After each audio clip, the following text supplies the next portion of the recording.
Hello, আসসালামু আলাইকুম guys. আমি আজকে আপনাদেরকে একটি গল্প শোনাতে যাচ্ছি। এটি একটি বাস্তব ঘটনা। এটি আমার এক দূর সম্পর্কের চাচার খালাতো ভাইয়ের সাথে ঘটে যাওয়া। মানে আমারও এক প্রকারের চাচা হয় সে। তো তিনি তিনি থাকতেন সুইজারল্যান্ডে। তো সুইজারল্যান্ডের একটা শহরে তিনি একটু গ্রাম, মানে একটু ভিলেজ টাইপ শহর। সেখানে তিনি মানে বসবাস করতেন এবং তার যে জব এরিয়া ছিল, মানে যেখানে সে চাকরি করতেন, ওইটা ছিল একটু শহর অঞ্চলে, কিন্তু উনি থাকতেন গ্রাম অঞ্চলে।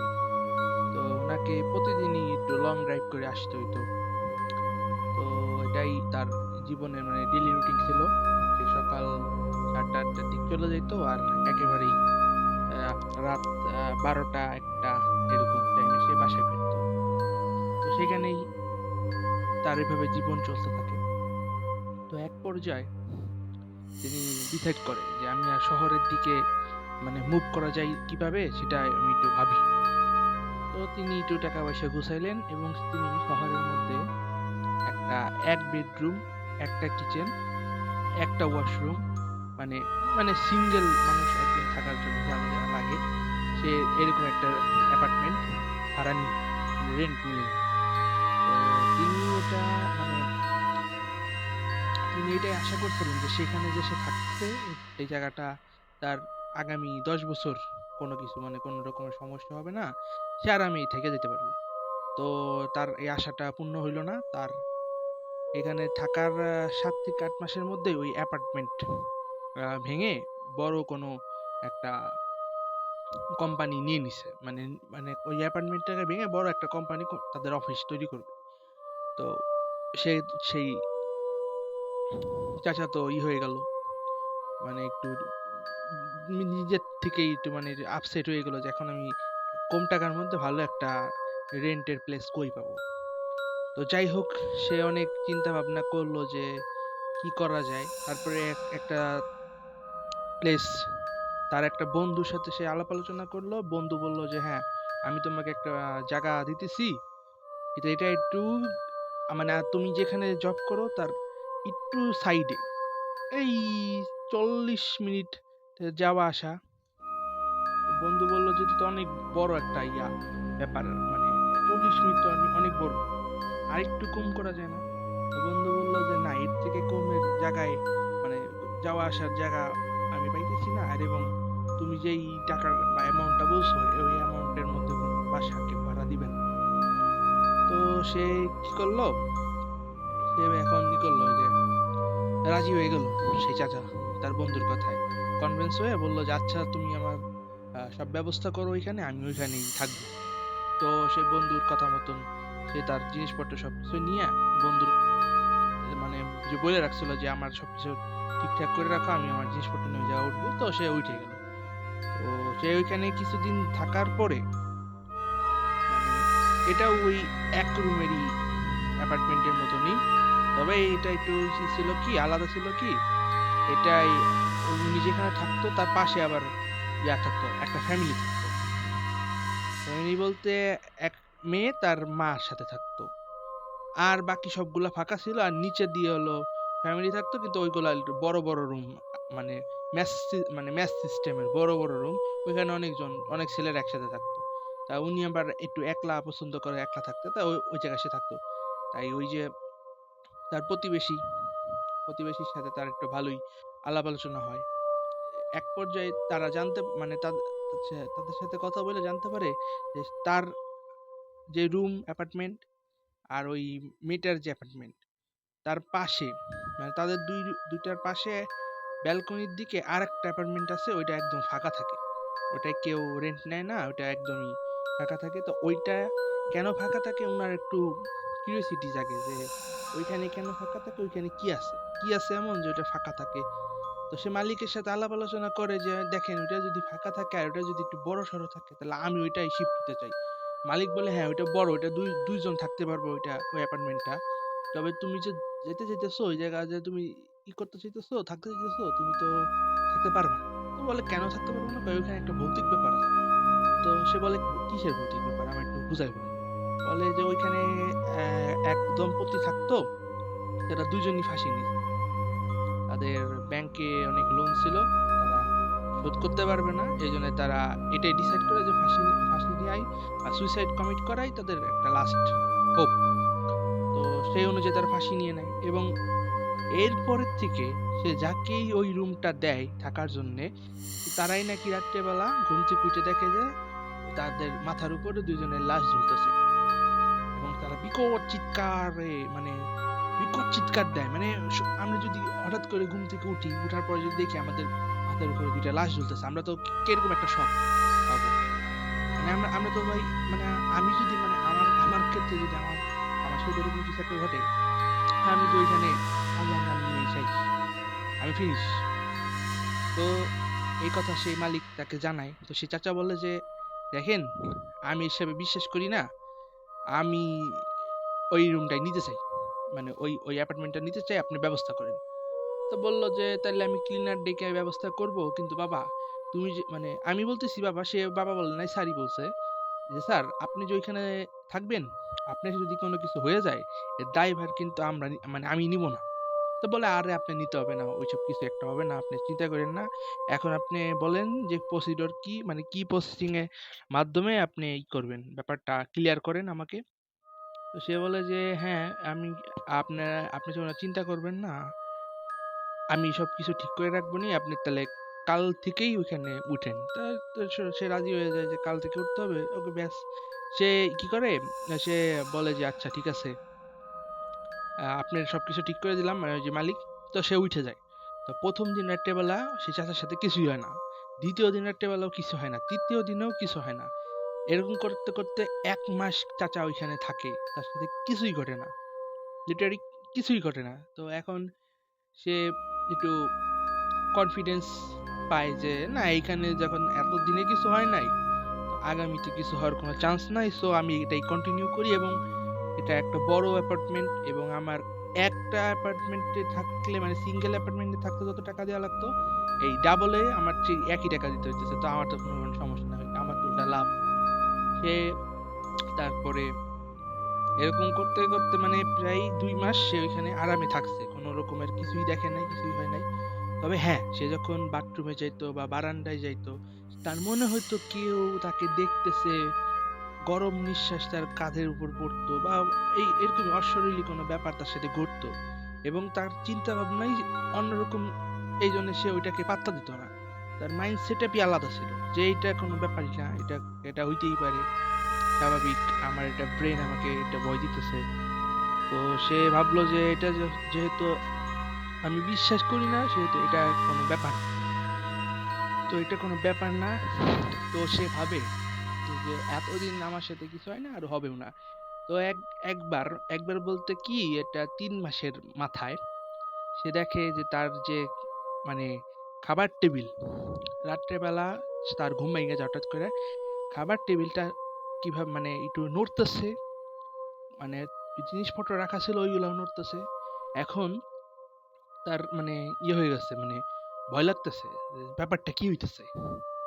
তো সাডেনলি তার কানের কাছে কে একজন উইসপার করে বলে যে you are not alone, I am here, and not only me but also my wife is here, you don't know how to survive here, and we never let you to. এইসব কথা তাকে যখন বলা হয়, তখন সে কি বলবো, মানে সে নিজের থেকেই ব্যাপারটা মানে শোনার পরেই সে ব্যাপারটা মানে আপনি ভাবেন যে আপনার কানের কাছে কেউ ইংরেজিতে এরকম কথাবার্তা বলতেছে, এবং যে বলতেছে তারা আপনি দেখতে পারতেছেন না, আপনার কাছে কেমন লাগবে? আপনি তো সাডেনলি এরকম কোনো উইসপার শুনলে তো আপনি তো চিল্লাই, ও একটা কথা বলার আগে আপনি চিল্লাই দিবেন যে এটা কি হইলো আমার সাথে আল্লাহ।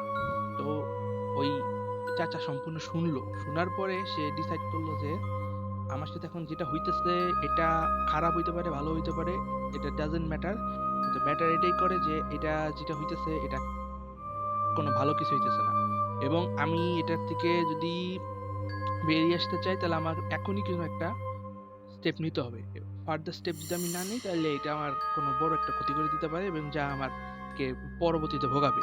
তো এই চিন্তা তার মাথায় রেখে সে সুইজারল্যান্ডেই ওইখানে মসজিদ ছিল, পরের দিন সকালে সে সুজা কাজে না যেয়ে সে মসজিদে যায়।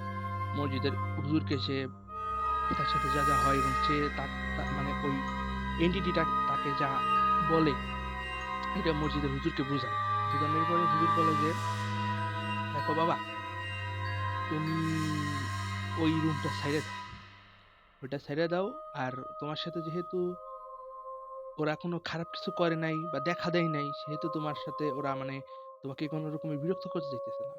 তো তুমি এক কাজ করো, তুমি এটা ছেড়ে দাও, ওইটা থেকে তুমি দূরে চলে আসো।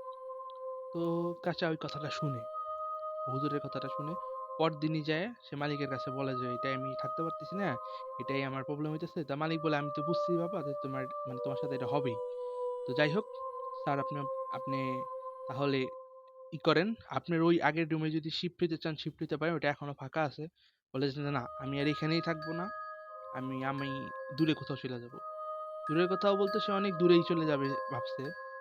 তো করলো কি, উনি অনেক আগে সে যে জায়গা থাকতো ঠিক সেই জায়গা সে চলে গেল।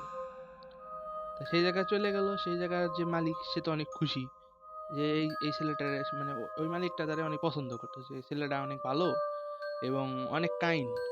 আর সেই মালিক হলো বাঙালিদের কেউ পছন্দ করতো, কারণ বাঙালি যেই যায় তারাই মানে নাকি ভালো হয়। কোনো রকমের মানে টাকা দিয়ে মানে টাকায় যদি মনে করেন যে প্রবলেম হচ্ছে যে এই মাসে দিতে পারতেছে না, ওই লোক কিছু মনে করে না, কারণ বাঙালিরা তাদের কোনো কোনো কিছুর ক্ষয়ক্ষতি করে নাই, তাদেরকে পারলে উপকার করছে, কোনো ক্ষতি করে না। এই জন্য ওই মালিক অনেক পছন্দ করতো বাঙালিদের এবং সহানুভূতিও দেখাতো। তো ওই মালিক খুশি হয় যে সে ফিরে আসছে।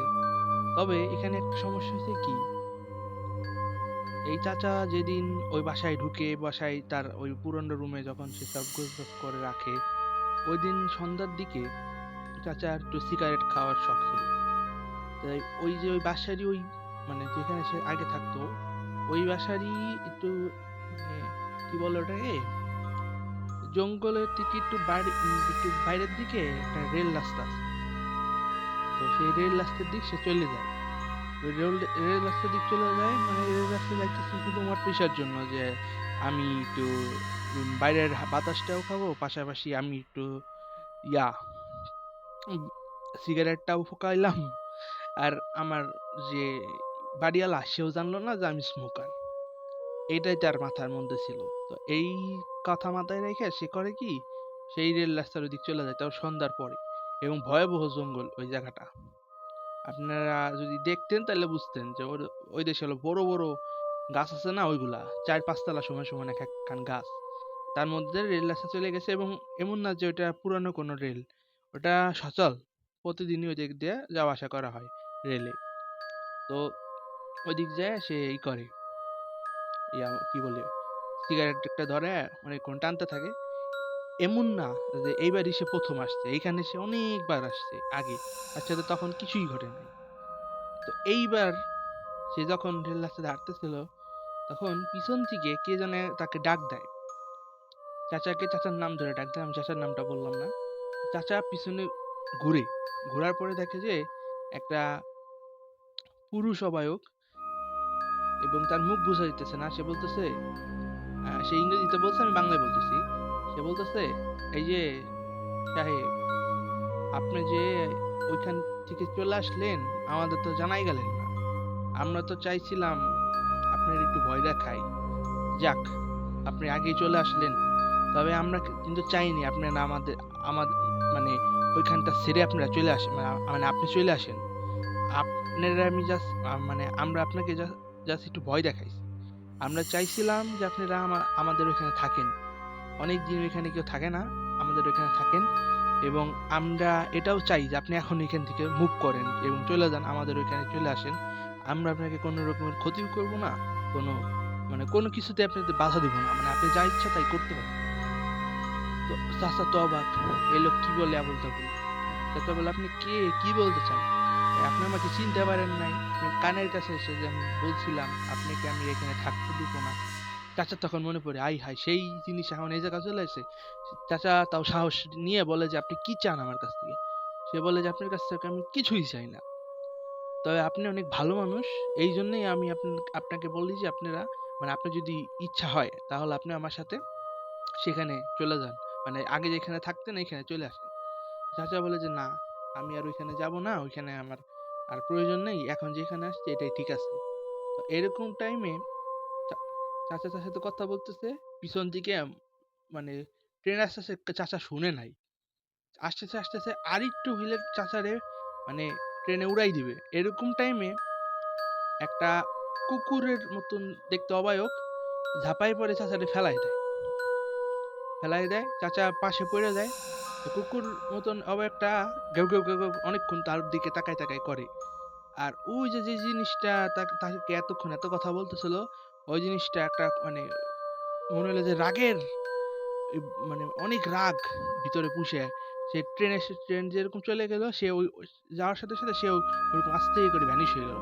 আর ওই যে কুকুর অবয়বটা সে একটা কথা বলে উঠলো, রান। এটা বললে ওই কুকুর অবয়বটাও ভ্যানিশ হয়ে গেল। চাচা কি দেখলো, এটা কি দেখলো, চাচা মাথায় মাথায় হাত দিবে না পায়ে হাত দিবে এটা না ভাবে সে দৌড় দিছে যে বাসার দিকে আগে যাই। বাসায় যায় সে কোন রকম দরজায় থাবড়ায় সেই ওই আঙ্কেলরে উঠাই দিছে, মানে যার বাসায় সে থাকতো।